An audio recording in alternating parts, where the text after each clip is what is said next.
Magandang umaga po sa ating lahat. Tayo po ay nasa day 8. Magandang Lunes ng umaga. Ang ating pong panalangin sa ating prayer and fasting ngayon ay it's about church revival. Pero siyempre bago magkaroon ng church revival, magkaroon muna tayo ng personal revival. Sabi nga ni Haring David sa kanyang panalangin, nung siya ay nagbabalik loob sa Panginoon, sabi niya, "Create in me a pure heart, O God, and renew right spirit and a steadfast within me. Cast me not away from your presence, O Lord. Take not thy Holy Spirit from me. Restore unto me the joy of my salvation." Pinapanalangin niya ang prayer na yan, umiiyak siya talaga. Alam naman natin ang nangyari sa kanya, nagkasala siya, tumalikod siya sa Panginoon, nakalimutan niya ang utos ng Diyos. Ngunit na-realize niya, he needs the Lord. At sa pagkakataong yon ay siya nagbalik loob sa ating Panginoon. Mga kapatid, kumusta ang ating mga churches ngayon? Sa ating mga churches, ang importante ay hindi mga magagandang gamit sa loob ng church. Ang importante ay ang presensya ng Panginoon. Kumusta ang spiritual temperature ng ating mga churches? Mga kapatid, ang sabi niya sa Bible, kung ang aking bayan na tinawag sa aking pangalan ay magpapakumbaba, tatawag sa akin, tatalikod sa kanilang mga masasamang gawa, then tutugunin ko ang kanilang panalangin, pagagalingin ko ang kanilang lupain.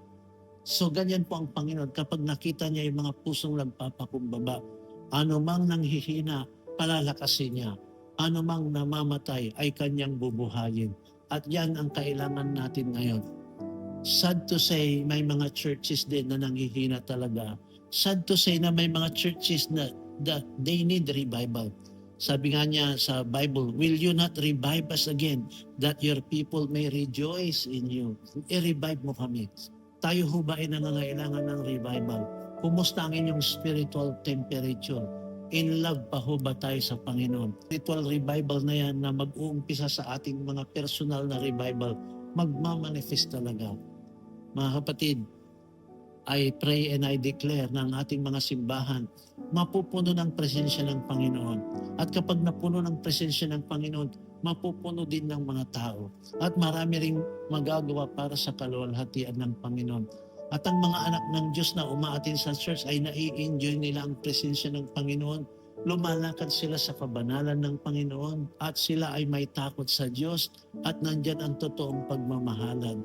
Kaya I declare na ang ating mga simbahan makakaranas talaga ng revival.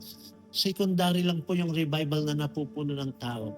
More than anything else, kinakailangan mapuno ito ng presensya ng Panginoon, mapuno ito ng kabanalan ng Panginoon, mapuno ito ng mga taong talagang nabago ang kanilang buhay. At kung titignan natin, ang bawat isa sa atin ay humihingi ng revival sa Panginoon. Yan ho sana ang prayer nating lahat. Sa araw na ito, pang-8 araw ng ating prayer and fasting. Let us pray na ang mga churches ng Panginoon, hindi lang sa GCF, lahat ng mga churches na nagdi-desire ng revival, makaranas talaga na talagang mapunit yung kalangitan at bababa talaga yung presensya ng Panginoon, bababa talaga ang kanyang kapangyarihan, marami siyang pagagalingin, marami siyang palalayain, marami siyang pagpapalain at kasama na tayo doon.